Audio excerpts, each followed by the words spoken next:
Hello friend, good morning. তো দেখো আবার আসলাম নতুন একটা ব্লগের সাথে, নতুন একটা দিনের সাথে। তো সকাল সকাল উঠে আমার কাজ তো সব হয়ে গেছে, বাকি যখন ঘরে চলে আসি ভাবি আসার আগে ঘরটা ঝাড় দিয়ে নিই। তো চলো ওদিকে তো ঘরটার ঝাড় দিয়ে একদম সোজা চলে এসেছি মেন কোর্সে, মানে আজকে দুপুরের মেনুগুলো কি হয়েছে সেটার আগের থেকে আগে ফার্স্ট আমি করছি ঘুগনি। অনেক দিন পর ঘুগনি করছি, মেয়ে বলছে মা অনেক দিন ঘুগনি করা হয় না, তো ঘুগনিটা করে নিচ্ছি। দেখো অনেকটাই ঘুগনি ছিল, যেহেতু ঘুগনিটা অনেক দিন করা হয় না, তো ও নিজেই বললো বেশি করে করবো। আর এই দেখো এখানে আমি সবার ব্লগগুলো দেখতে পাচ্ছি, মানে দেখতে পাচ্ছি বলতে হ্যাঁ, দাঁড় করিয়ে রাখি তো ফোনটা, তো রান্না করি আর দেখি। তো এমনি তো দাঁড়িয়ে তো দেখার বা বসে দেখার মতো সময় হয় না, কারোরই হয় না। ওই জন্য আমি যখন রান্নাঘরে কাজ করি পাশে আরেকটা পুরনো ফোন থেকে আমি ব্লগগুলো দেখি। তো চলো ওদিকে তো ব্রেকফাস্ট হয়ে গেছে, দুপুরে রান্না তো ঢুকে যাব কি কি করব আজকে। আর এখানে উঠে আসে দেখো আজকে ওয়েদারটা মানে একদম মেঘলা মেঘলা মেঘলা মেঘলা, মানে সূর্যের মুখই দেখা যাচ্ছে না। আর আমি মোটামুটি স্নান ধান করে চলে এসেছি। স্নানটা আগে করে নিলে না অনেক কাজের সুবিধা হয়। আর অনেকই মেলা ছিল, তো আমার হাতে ব্যথার জন্য দাদাভাই উপরে দিয়ে গেছে, আমি মেলে নিচ্ছি সেগুলো। মেলতে কিন্তু বেশ খানিকটা টাইম লাগে, যত বেশি জামা কাপড় তত টাইমটাও কিন্তু অনেকটাই লাগে।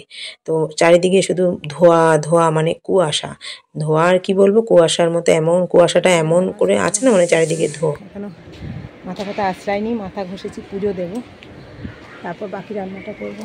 তো চলো ওইদিকে ওই যে দেখো ওখানে বেড কভারটা মেলেছি, এই তারে আর জাগা হয়নি, যে এক গাদা জামা কাপড় তারে আর জাগা হয়নি, ওই ছাদের কার্নিশে মেলেছি। ওই যে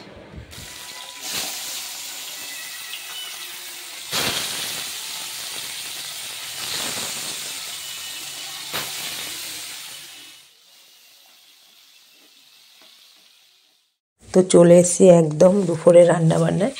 তো এখানে আমি করছি আজকে সিলভার কাপ মাছ নিয়েছে, সেটা মাছের ঝাল করছি। পাতা পাইনি তো ওই জন্য পাতুরি করতে পারিনি, কিন্তু সিলভার কাপ মাছের ঝালও কিন্তু খুব একটা খারাপ লাগে না। তোমরা মানে যারা যারা খেয়েছো তোমরা তো জানো। আর মাথাটা তো ভেজে নিয়েছি, বড় বড় মাথা। এই সিলভার কাপ মাথা মানে মাছ আনলে ছেলে মেয়ে দুজনেই এই মাথাটা খায়, মানে খুব ভালোবাসে। একসময় আমিও খেতাম, তো এখন ছেলে মেয়ে ভালোবাসে বলে ছেলে মেয়েকেই দিই যে কোনো মাছের বড় মাথা। তো ফাইনালি দেখো ঝালটাও হয়ে গেছে, আর এখানে একদম ধুয়ো ধুয়ো উঠছে। তো চলো বলতে বলতে এখানে ডালটাও হচ্ছে, আর এখানে করে নিচ্ছি বেগুন ভর্তা। তো এটা ছিল আজকে দুপুরের মেনু। সরি, এটা ডাল নয়, এটা হচ্ছে আমড়ার চাটনি। তো ডালের মতো লাগছিলো, তো তো তার কিছুক্ষণ আগে আমি ডাল নামিয়েছি। তো যাই হোক চলো এখানে বেগুন ভর্তাটা নামিয়ে নিয়েছি, আর এই চাটনিটাও নামিয়ে নিলাম। এটা ছিল আজকের দুপুরের মেনু। তো যাই হোক রান্নাবান্না তো শেষ। এবার আমি কী করবো বলো তো, যে বাসনগুলো বের হয় না বেসিনে রেখে দিই, তো ভাবি তো বিকেলবেলা আসবে মেজে দেবে, তো সেটাই করছি আর কি। বাসনগুলো নামিয়ে নিচ্ছি, স্নান করে নিয়েছি। আমি আবার এই নাইটি আবার ছাড়বো, যতই তাড়াতাড়ি স্নান করি না কেন, রান্নার সময় যে নাইটিটা একবার পরি আবার ছেড়ে টেরে ফ্রেশ হয়ে হাত পা ধুয়ে নিই, মানে যখন আগে স্নান করি। তো যাই হোক চলো, যে কাচের কাপ প্লেট থালামালা আছে সেগুলো একটু ধুয়ে নিই, সেগুলো তো ভাবিকে দিনা তোমরা জানো। তারপরে বেসিনটা একটু ধুয়ে নিচ্ছি, বেসিনে যেহেতু সবসময় বাসন রাখি তো লাস্টে একটু ধুই। সকালে একবার ধুই বাসন বের করে, আবার রান্না বান্নার পর আবার তখন ধুই। মানে বেসিনটা যত পরিষ্কার রাখবে দেখবে তোমার কাজ করতেও না খুব ফ্রেশ লাগবে। তো অনেক বাড়িতে বেসিন দেখছি লাল সাদা আয়রনের মতো, তো কেমন একটা লাগে। তো ওই জন্য আমি বেসিন, তারপরে রান্নাঘরে যত যাবতীয় যা কিছু আছে আমি একটু পরিষ্কার রাখার চেষ্টা করি। তো বলতে বলতে দেখো রান্নাঘরটা আমার ক্লিন হয়ে গেছে। এইবার আমি সোজা চলে যাব বাইরে, তো মুছে টুছে একদম আমি ব্লগটা শেষ করব। তো চলো, আর এই যে বাসনগুলো এখনও আমার গোছানো হয়নি, শীতের বেলা না, সকালে নামিয়েছি ঝাঁকা থেকে, ভাবি মেজে দিয়ে গেছে। তো আমি এটা পরে মানে একটা টাইম মানে বের করে আমি ওটা গুছিয়ে নেব। তারপরে ব্লগটা শেষ করার আগে দেখো উপরে চলে এসেছি। গোপালের দুটো গোপাল, যেহেতু প্রতিদিন দুটো করে জামা বের হয়, অনেকগুলো জামা জমে গেছে, তো উপরে একটা আমি সার্ফের প্যাকেট রেখেই দিই। তো প্রতিদিনই ভাবি ধোবো ধোবো ধোবো, মানে গোপালের জামা যেহেতু আমার অনেকগুলো আছে খুব একটা অসুবিধা হয় না, তবু জমে গেলে ধুতে অসুবিধা হয়। তো এটা ছিল মোটামুটি দুপুরবেলা 2-2:30টার দিকে আমি এসেছি।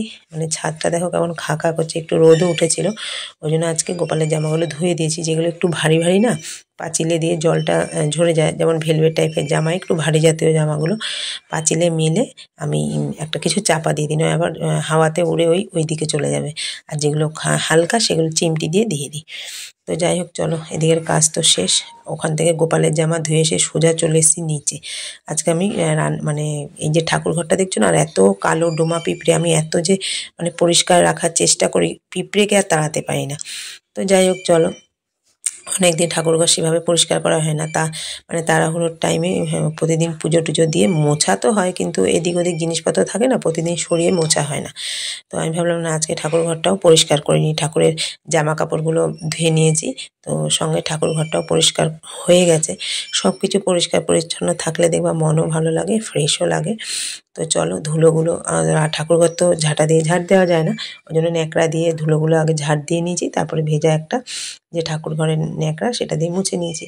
তো ওটা করে আজকে দেখো মানে বিছনা তুলতে প্রচুর লেট হয়ে গেছে, মানে ফটাফট ফটাফট, কেউ তো বাড়িনি, একটার পর একটা করেই যাচ্ছি, ঘরে আর ঢোকা হয়নি। তো বিছানাটা আজকে দুপুরবেলা তুলছি, মানে আমি কোনো দিন এরকম করি না, কিন্তু কিছু করার নেই, একদিক যেতে গেলে একদিক হচ্ছে না। শীতের বেলা তোমরা তো বুঝতেই পারছো, আর শীতের বিছানা তুলতে কতটা টাইম লাগে। একবার যদি বাইরে চলে যাই না, আর ঘরে ঢোকা হয় না, যে ঘরে এসে বিছানাটা গোছাবো। তো কী আর করা যাবে, একার সংসার, কেউ তার দেখারও নেই, বলারও নেই। তো চলো এগুলো তো গুছিয়ে নিচ্ছি। আর হাতে কদিন ধরে প্রচণ্ড প্রচণ্ড ব্যথা হচ্ছে, হাতের গিঁটগুলো সেভাবে করতে পারি না, কষ্ট হয়, কিন্তু কী করব, অপশান নেই, কেউ করার নেই। যে যার মতো সবাই স্কুল কলেজ কাজে চলে যায়, আমাকে যেহেতু বাড়িতে থাকি একাই করতে হয়, বলেও কোনো লাভ নেই, যতটুকু ওরা যখন থাকে করে দেয়। তো বলতে বলতে বিছানাটা দেখো প্রায় গোছানো হয়ে গেছে। এদিকে বিছানা বেড কভারটা একটু চেঞ্জ করে নেব, মানে 2 দিন পর নেব।